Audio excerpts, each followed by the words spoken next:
함께 나누실 말씀은 구약성경 에스라서 10장 23절에서 44절까지의 말씀입니다. 구약성경 725페이지에 있습니다. 레위 사람 중에서는 요사박과 시므이와 글라야라 하는 글리다와 부다히아와 유다와 엘리에셀이었더라. 노래하는 자 중에서는 엘리야십이요 문지기 중에서는 살룸과 델렘과 우리였더라. 이스라엘 중에서는 바로스 자손 중에서는 라마와 이시야와 말기야와 미야민과 엘르 아살과 말기야와 분하야요. 엘람 자손 중에서는 마따냐와 스가랴와 여히엘과 압디와 여레목과 엘리야요. 삽도 자손 중에서는 엘료에네와 엘리야십과 마따냐와 여레목과 사박과 아시사요. 베베 자손 중에서는 여호하난과 하나냐와 삽대와 아들레요. 바니 자손 중에서는 요슬람과 말룩과 아다야와 야숫과 스알과 여레못이요. 바하모압 자손 중에서는 임나와 그랄과 분하야와 마아세야와 마따냐와 부살렐과 빈누이와 문하세요. 하림 자손 중에서는 엘리에셀과 이스야와 말기야와 스마야와 시므온과 베냐민과 말룩과 스마라요. 하손 자손 중에서는 마뜨네와 마따타와 사박과 엘리벨렉과 여레메와 문하세와 시므이요. 바니 자손 중에서는 마아데와 아므람과 우엘과 분하야와 베드야와 골르기와 와야와 무레목과 엘라십과 마따냐와 마뜨네와 야하수아와 바니와 빈누이와 시므이와 셀레마야와 나단과 아다냐와 마구나 드베와 사세와 사레와 아사렐과 셀레마야와 스마랴와 살룸과 아마랴와 요셉이요. 유보 자손 중에서는 여이엘과 마따디아와 사밧과 스비네와 이또와 요엘과 분하야였더라. 이상은 모두 이방 여인을 아내로 맞이한 자라. 그 중에는 자녀를 낳은 여인도 있었더라. 우리 가정에서 이곳에서 하나님 앞에 손을 들어 인사하겠습니다. 하나님, 신령과 진정으로 예배드리게 하옵소서. 힘들으세요. 우리 스페인 동부에 알라칸타라는 도시가 있습니다. 이 도시에요, 인템포라는 건물이 있습니다. 이 건물은 47평짜리 고층 아파트였습니다.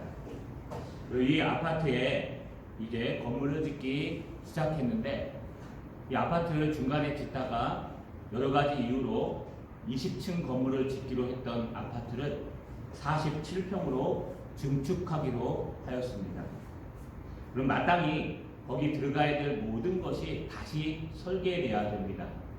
급하게 설계를 하다 보니까요, 내진 설계, 또 주차시설, 전기시설, 상하수도 배관시설, 또 화재, 예방, 통신, 고도 제한 등 설계하는 자가 고쳐야 될 것들이 너무 많았습니다.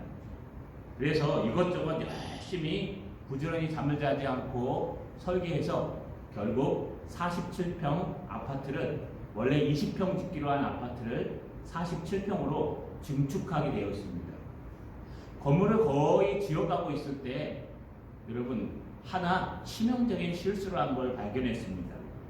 무엇일까요? 엘리베이터를 설계하지 않은 겁니다.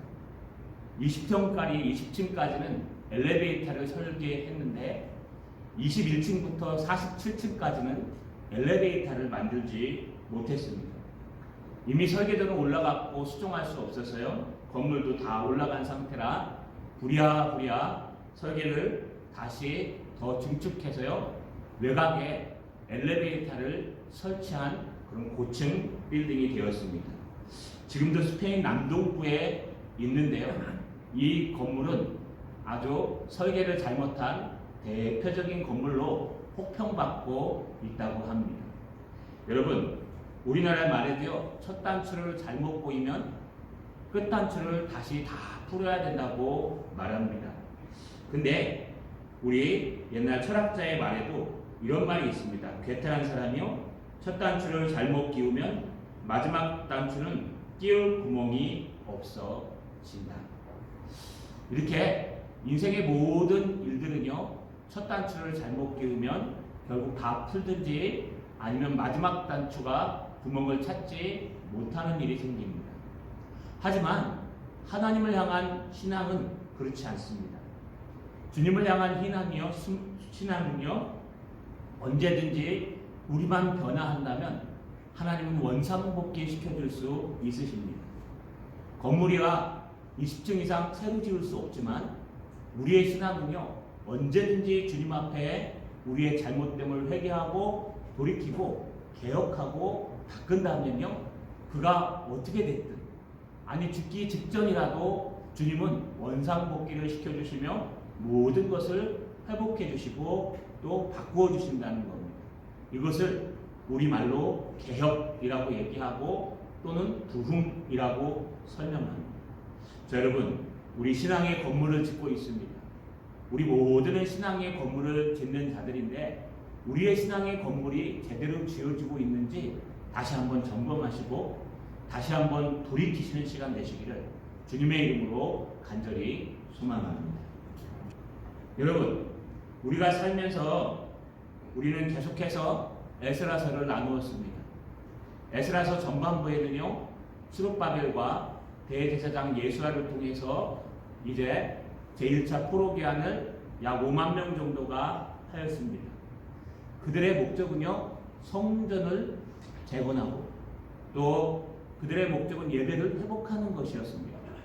20년 만에, 4년이면 지어질 걸 그들은 20년 만에 모든 것을 회복했습니다. 이것은 에스라 1장에서 6장까지의 말씀입니다. 두 번째 제2차 포로기한을 한 사람은 바로 에스라였습니다.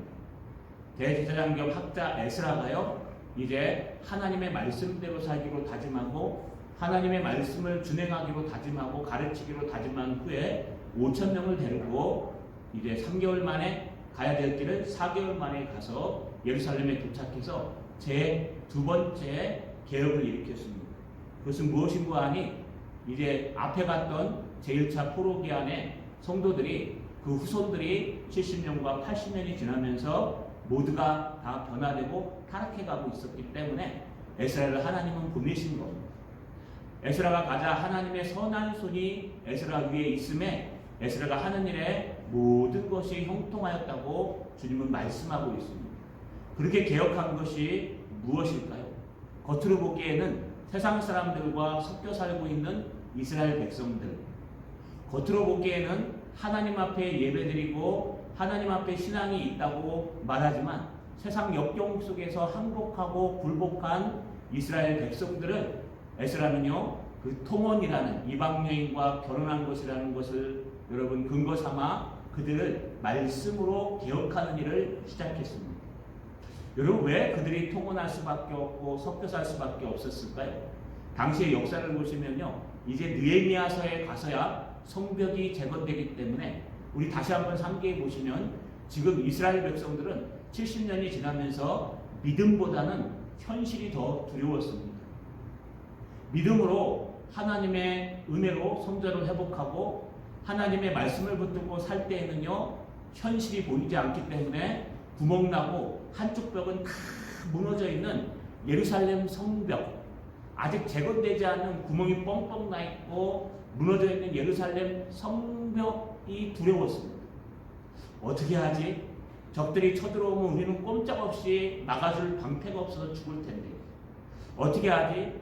짐승들이 쳐들어와도 우리의 밖과 너를 지켜줄 사람이 없을 텐데. 그들은요, 그곳에서 농사를 지으며 3대, 4대를 살아가면서 스룹바벨과 예수아 때 있었던 성전을 회복하고 신앙을 회복하고 예배를 회복해서 은혜롭게 사는 그 은혜를 놓치기 시작했습니다. 그러면서 그들이 한 것이 바로 통혼이었습니다. 그 가나안 땅에 있는 유지들과 결혼해서요 힘을 얻는 것이었고, 가나안 땅에 있는 또 때로는 이쁜 여인과 결혼해서요 척을 얻는 것이었고, 여러 가지 일로 제사장부터 레위 사람부터 모든 지도자들부터 해서 앞장서서 그 땅의 사람들, 토착민들과 하나님께서 유혹될까 염려하는 사람들과 결혼한 것이었습니다. 결혼한 것까지는 그렇다 치더라도 그들과 섞여 살며 그들을 하나님께로 인도하는 것이 아니라 그들과 함께 세상 사람과 별반 다르지 않게 살아가고 있는 겁니다. 바로 에스라는 그것을 지적하며 우리가 이것을 개혁하지 않으면 하나님의 진노하심을 받을 것이라는 것을 천명하며 함께 개혁하기 시작했습니다.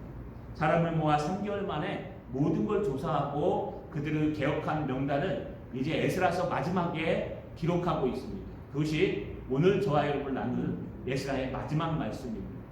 여러분, 누구부터 개혁이 시작될까요? 여러분 같으면, 여러분이 대제장이시라면 누구부터 써야 될까요? 아마 부끄러워서 제사장부터 쓰지는 않을 겁니다. 그러나 지난주에 나눈 말씀을 보시면 제사장의 무리 중에 이방 여인을 아내로 맞이한 자는 예수아의 자손 중에, 또 여러분 20절에 보시면 인멜의 자손 중에, 바수울의 자손 중에, 하림의 자손 중에, 여러분 이렇게 세 자손, 대제사장과 그 밑에 있는 제사장들의 자손 중에서도 도대체 이렇게 이방 여인과 통혼하며 하나님의 말씀을 지키지 않고 살아가는 존재들이 있었다라고 얘기합니다. 여러분, 대제사장과 제사장의 사명이 뭘까요? 첫 번째 사명은 하나님 앞에 제사를 드리는 겁니다. 오늘날 우리는 여러분 완전한 단번에 드린 예수 그리스도의 피로 말미암아 더 이상 우리는 제사를 지내지 않습니다. 우리는 완전한 안식을 이루시고 완전한 여러분 성화를 이루신 예수 그리스도의 안식에 완성되신 분 때문에 안식일을 지키지 않고 안식일의 정신을 가지고 제자들의 사도들의 본을 따라 주일을 지키고 있습니다. 여러분, 우리가 주일을 지키듯이 제사를 드리지 않고 영단번에 제물이 되신 예수 그리스도의 피로 말미암아 우리는요 주일날 양을 들고 오지 않고 무엇을 들고 옵니까? 예수 그리스도의 피를 들고 와서 예배를 드립니다. 대제사장이 구약의 제사를 증례하고 또 성경과 모든 것들을 풀어 가르치는 사람이었다면 신약에 와서 이 제사장들은 누구를 얘기하는 걸까요? 오늘날로 가지고 오면 하나님의 말씀을 증거하고 가르치는 바로 우리 목사들일 것입니다. 대제사장은 아마 담임 목사쯤 될 거고요. 공동체로 말하면 아마 제사장은 부목사나 사역자, 전도사님, 또 우리 사역자인 목자들 정도 될 것입니다. 여러분, 가장 먼저 예배가 회복돼야 되는데 예배가 회복되기 위해서 누가 회복돼야 됩니까? 바로 목사가 먼저 바뀌어야 됩니다. 목사인 제가 먼저 바뀌고 우리 부목사님이 바뀌고 말씀을 가르치는 우리 목자들이 바뀔 때 하나님의 예배가 신령과 진정으로 들어지는 예배가 될 수 있다는 겁니다. 하나님이 우리에게 주신 은혜의 방편이 있습니다. 여러 가지가 있습니다. 그냥 가만히 있으면 은혜 받는 게 아닙니다. 우리가 근면하고 성실하게 하나님 앞에 은혜 받는 일들을 할 때 하나님이 부어주시는 여러분 성화의 은혜가 있는데 그 은혜의 방편 중에 가장 첫 번째가 바로 예배입니다. 말씀도 있고요, 기도도 있고요, 찬양도 있습니다. 그런데 이 모든 걸 합쳐서 하는 게 바로 예배입니다. 예배 시간에는 신앙 고백도 하죠. 우리 장로님들 대표기도 하시죠. 또 저도 하나님의 말씀을 증거하죠. 여러분, 이 예배만큼 하나님이 주신 은혜의 귀한 방편은 없습니다. 그래서 예배가 살아야 교회가 산다.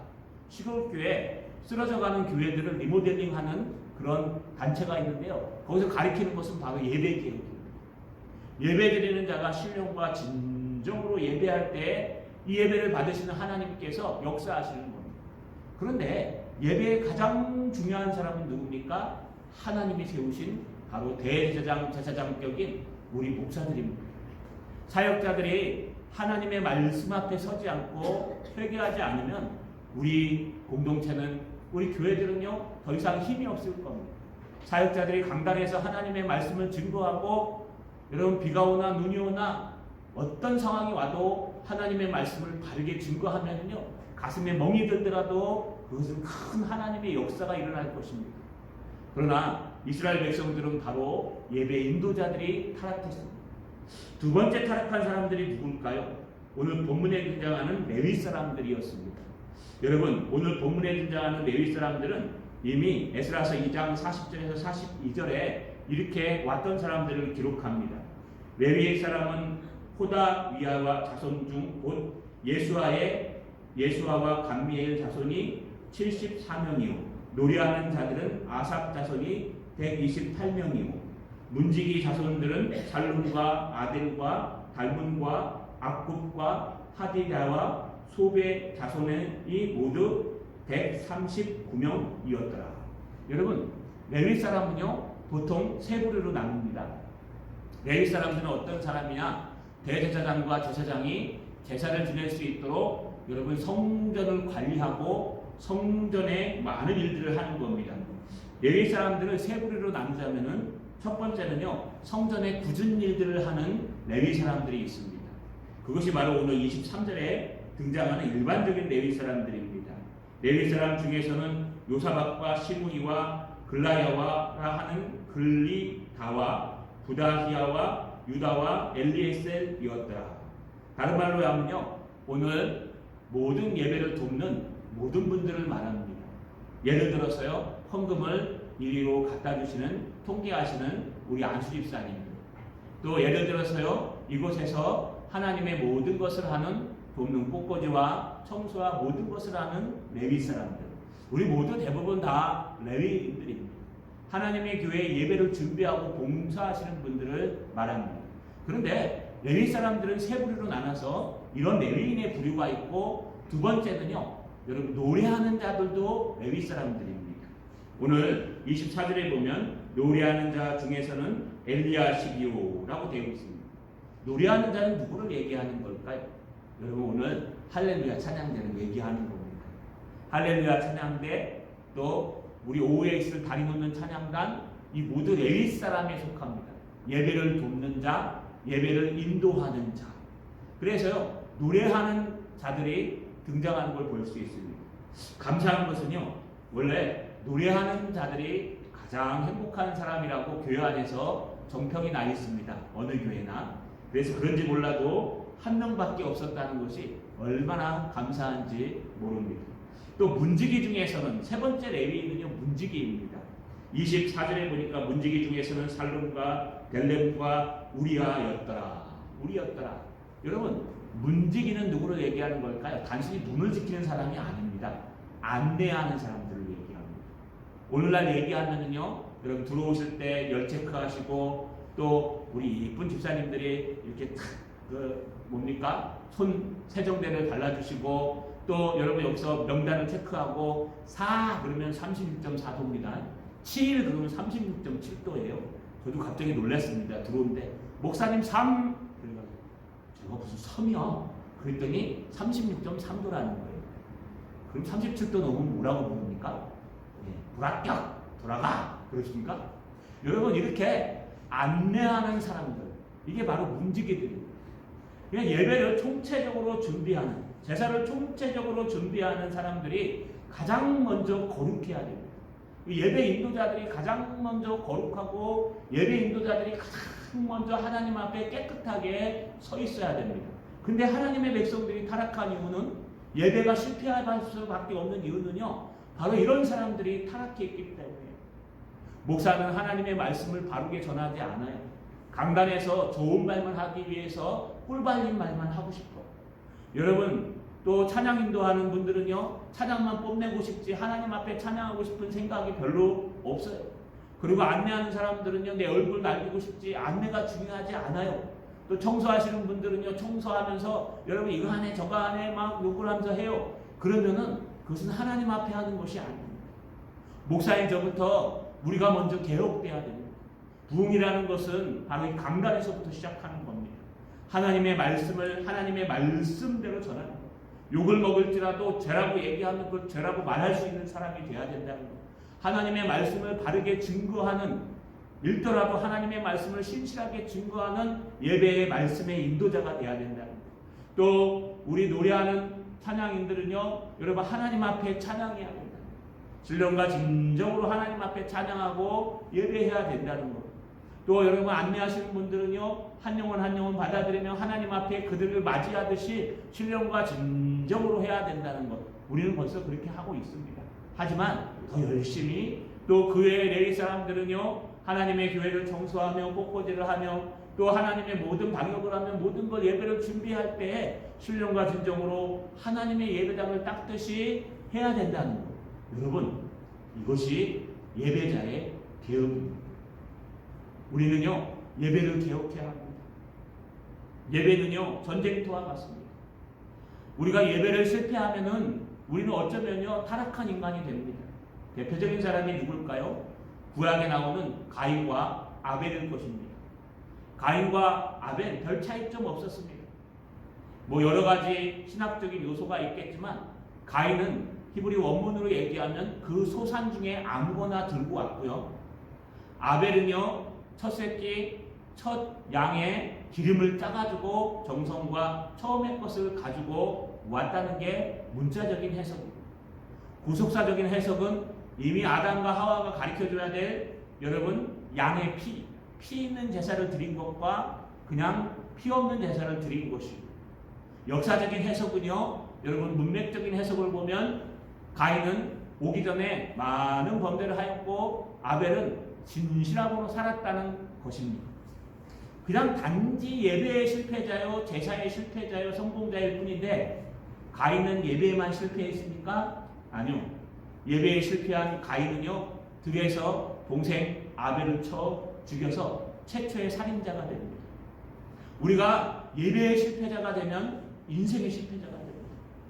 예배의 실패자가 되면 하나님과의 교제의 실패자가 되어서 이 땅에 나가서 힘없는 그리스도인이 됩니다.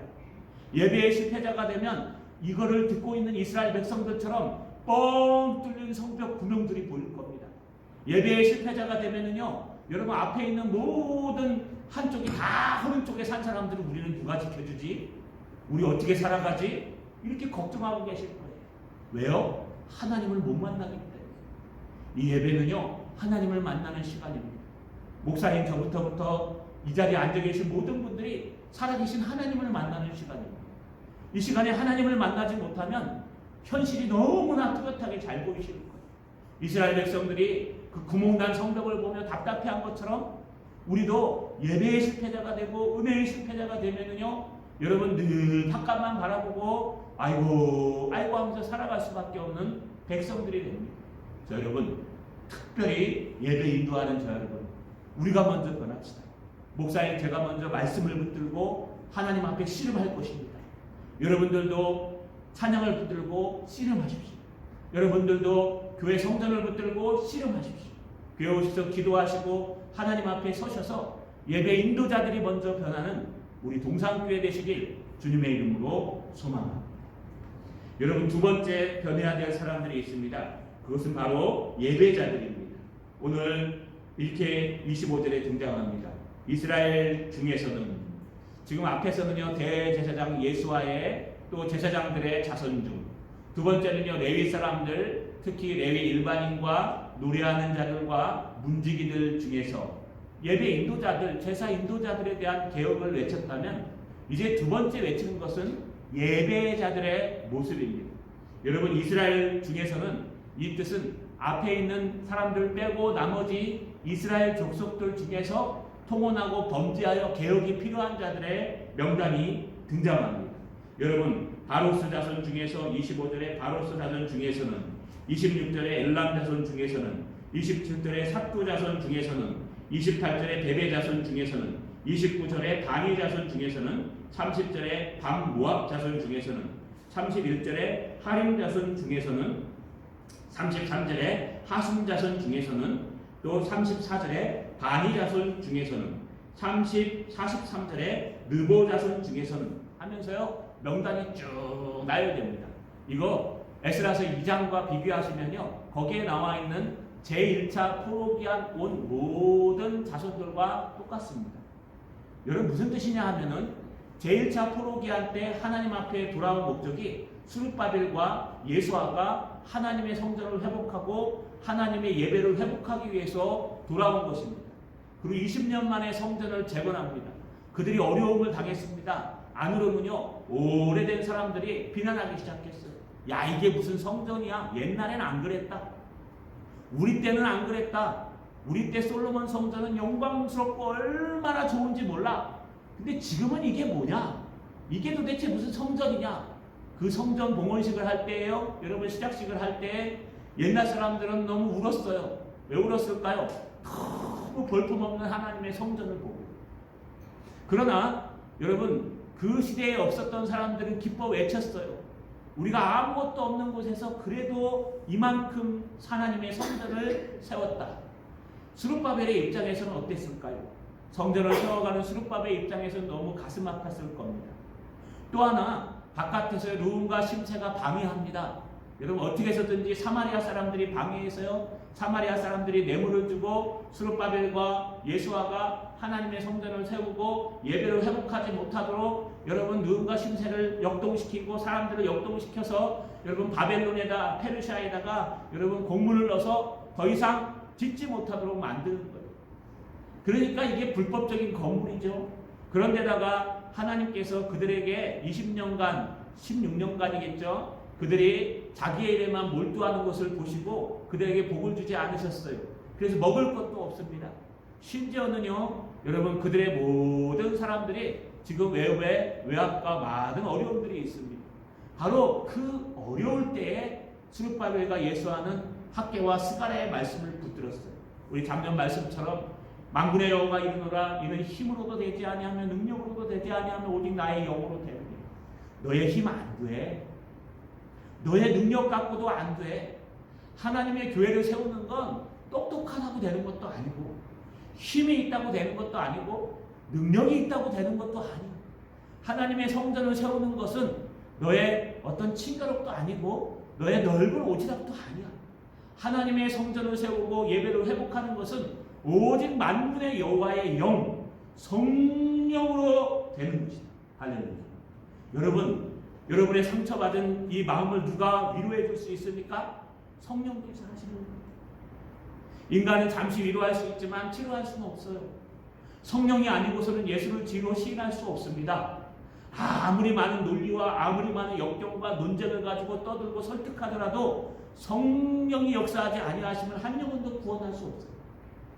또 오직 성령이 너희에게 임하시면 너희가 권능을 받고 예루살렘과 온 유다와 사마리아와 땅끝까지 이르러 내 증인이 되리라. 할렐루야.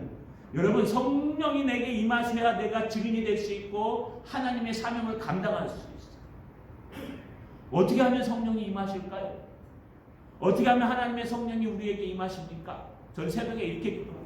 구하라 그리하면 주실 것이요 찾으라 그리하면 찾을 것이요 두드리라 그리하면 열릴 것이니 구하는 이가 얻을 것이요 찾는 이가 찾을 것이요 두드리는 이에게 열릴 것이니 너희 중에 누가 자녀가 떡을 달라 하는데 돌을 주며 생선을 달라 하는데 뱀을 줄 자가 어디 있느냐? 하물며 너희 하나님 아버지께서 너희에게 가장 좋은 것 누가복음에 성령을 주시지 않겠느냐. 할렐루야. 여러분 우리가 구하고 찾고 두드리면 하나님이 그대로 주신대요. 구하는 자에게는 구하는 것을 주시고 찾는 자에게는 찾는 것을 찾게 해주시고 두드리는 자에게는 두드리는 것을 열어주신대요. 너희가 구하든 찾든 두드리든 무엇을 하든지 그렇게 해주신대요. 그런데 그것을 그렇게 해주시는 것뿐만 아니라 하나님이 더불어 더 좋은 걸 주시는데 그게 바로 성령이라는 거예요. 언제요? 우리가 구하고 찾고 두드릴 때 성령을 주십니다. 집에 앉아서 가만히 계실 때 성령 주는 거 아니에요. 예배 와서요 그냥 형식적으로 예배 드릴 때 성령을 부어주시는 거 아니에요. 우리가 간절한 마음으로 예수 그리스도를 붙들고 우리의 마음을 개혁하고 하나님의 성령이 이곳에 임하기를 간절히 기도할 때 하나님의 성령이 이곳에 임하는 거예요. 여러분 하나님의 성령이 주어지는 최고의 것은 무엇입니까? 바로 하나님 앞에 예배 드리는 모습입니다. 가정에서 이곳에서 예배하는 자는요 신령과 진정으로 하나님 앞에 예배하는 겁니다. 하나님 예배의 순서를 맡은 자들은 그 예배의 순서의 모든 것을 성령의 은혜로 7마일도 괜찮아요. 너무 멋있었어요. 우리 교회의 특정 언어입니다. 이거는 열심히 하지 않으면 절대 할 수 없는 거예요. 여러분 짜장면집 가보셨습니까? 짜장면집 가서 배달을 하시면서 한 3년 배달했는데요. 우리 짜장면 2개, 홀에 짜장면 하나 이래 안 해요. 홀짜 둘, 홀장색 그러면 짬뽕이에요. 홀장색. 홀탕짜 하나 그러면 짜장 하나 탕수육 하나에 홀에. 여러분 배짜 둘 그러면 배달 짜장 2개 이거예요. 배달이요 짜장면 2개 이래 안 해요. 여러분 많은 데는. 이게 왜냐하면 하도 그 일을 많이 하고 열심히 하다 보니까 축약원으로 얘기하고요. 얼마나 감사한지 몰라요. 목사님 3, 목사님 4, 집사님 5 그러면 뭐예요? 36.5도, 36.4도라는 이거 아무나 입에서 나오는 거 아니에요. 열심히 봉사한 사람들 입에서 축약형으로 나오는 거예요. 그렇다고 다 축약하시면 안 됩니다. 여러분 이게 무슨 뜻일까요? 우리가 하나님 앞에 신실하게 봉사하고 하나님 앞에 헌신하고 예배자로 설 때 하나님께서 그 예배를 회복해 주시는데 그 예배를 회복하지 않으면 우리는 예배의 실패자가 될 수밖에 없다는 겁니다. 그래서요 예배는 형식이 따라가요. 막 형식적으로만 예배하지 말고 신령과 진정으로 예배해야 된다. 맞는 말입니다. 하지만 형식이 없는 예배는 그 예배에 은혜가 있을 수가 없어요. 그래서 형식이 습관적으로라도 생기셔야 그 다음에 거기에 예배가 부어지는 겁니다. 여기에 모든 자손들, 이스라엘 백성들, 예배 인도자가 개혁되어 예배를 회복할 때 예배하는 자들이 다 회복되는 것을 볼 수 있습니다. 그런데 마지막 44절에 이렇게 고백합니다. 44절에요. 이상은 모두 이방인을 아내로 맞이한 자라. 그 중에는 자녀를 낳은 여인도 있었더라. 여러분 이상은 모두 이방인의 아내를 맞이한 자라. 예배자들이 인도자도 타락했고 또 여러분 예배자도 타락한 이 70년 만에 이루어진 이 일이 지금 이상은 모든 아내를 자기 아내로 맞이한 타락한 예배자들이었더라. 근데 이 사람들이 뭘 합니까? 이 통혼을 포기하고 하나님 앞에 나아가기로 작정했습니다. 근데 하나가 더 등장해요. 뭐라고요? 그 중에는 자녀를 낳은 여인도 있었더라. 여러분 명단에 열거된 사람들이 자녀가 없는 이방인을 아내로 맞이할 뿐만 아니라 너무 오래돼서 자녀를 가진 아내들도 있었다고 칼빈은 얘기하고 있습니다. 다시 말하면요, 이것이 오래되어서 아내를 가진, 자녀를 가진 그런 여인들도 있었다. 한번 생각해 보십시오. 내가 통혼을 잘못해서 하나님 말씀을 잘못해서 쫓아내야 되는 상황이 된다면, 제가 이 상황은 특별한 상황이라고 얘기했습니다. 지금 하는 게 아니라 그런 상황이 된다면 여러분 얼마나 가슴 찢어질까요? 사람이 가장 큰 스트레스를 받는 게 언제냐 하면요, 자기 반려자와 헤어질 때랍니다. 그래서 대부분 인고 부부들은요, 아내가 남편이 죽으면 그 다음에 따라간답니다. 왜냐하면 너무 사랑해서, 너무 익숙해서, 너무 정이 들어서 여러분 이제 그분 없이는 살 수 없기 때문에 그냥 인고 부부들은요 대부분 다 그 한 해를 놓고 따라간대요. 그 세상 사람들 얘기입니다. 우리 예수 믿는 사람들은 안 따라가셔도 됩니다. 왜냐하면요, 신랑이 없고 아내가 없어도 우리 영원한 신랑 대신 하나님이 살아계시기 때문에, 예수 그리스도가 계시기 때문에 사는 날 동안 하나님 은혜 가운데 사시면 돼요. 그러나 세상 사람들은요, 이 땅의 삶이 전부이기 때문에 여러분 신랑이 없으면 살 수가 없어요. 아내가 없으면 살 수가 없어요. 그렇기 때문에 여러분 그 반평생, 아니 여기 나오는 빠른 사람들은 여러분 한 30년에서 70년 된 사람들을 지금 살다가 애까지 낳는데 헤어지게 돼야 돼요. 애를 안 낳았으면 그나마 나요. 애까지 지금 내쫓아내야 돼요. 그 고통이 얼마나 어렵고 힘들까요? 이건 바로 하나님 앞에 죄에 대한 대가가 이렇게 아프다는 겁니다. 자, 여러분, 개혁이라는 건 아픔이 따라옵니다. 나를 바꾼다는 건 철저한 아픔이 따라옵니다. 그러나 그 아픈 것을 뽑아내고 뿌리채 뽑아내고 하나님 앞에 개혁되면요, 그 다음께서 하나님이 부어주시고 축복하여 주신다는 말씀을 마치겠습니다. 우리 앞에서 스페인에 있는 한 건물에 대해서, 인템포라는 건물에 대해서 말씀드렸습니다. 스페인 동부 알리칸테, 지금도 있는 이 템포. 이것은요, 20층까지는 엘리베이터 설계했지만 더 증축하니까, 믿음의 분량 이상 증축하니까요, 엘리베이터를 못 만들어서 바깥에다 엘리베이터를 단 흉악한 건물이 되었습니다. 실수하면은요, 이렇게 고통이 따르게 되어 있습니다. 그러나 예수 믿는 사람들은 다릅니다. 예수 믿는 사람들을, 우리의 신앙은요, 실수해도 괜찮습니다. 때로 잠깐 실수하여 예배자가 잠깐 엄한 대로 나가도 괜찮습니다. 그러나 중요한 것은요, 하나님의 말씀을 붙들고 그걸 깨닫고 돌아오는 것이 중요합니다.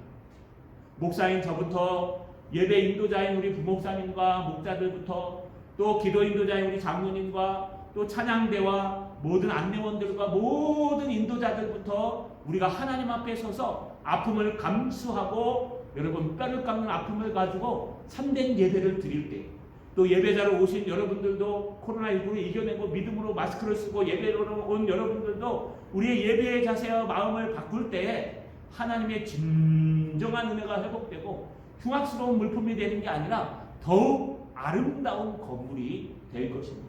자, 여러분 오늘 하루도 이번 한 주간도 예배에 동참하시고 또 가정에서 예배 드리셔서 정말 하나님이 주신 진정한 예배의 개혁을 이루는 분들 되시기를, 그래서 하나님의 진노가 아니라 하나님의 영원한 축복이 임하는 분들 되시기를 주님의 이름으로 축원합니다.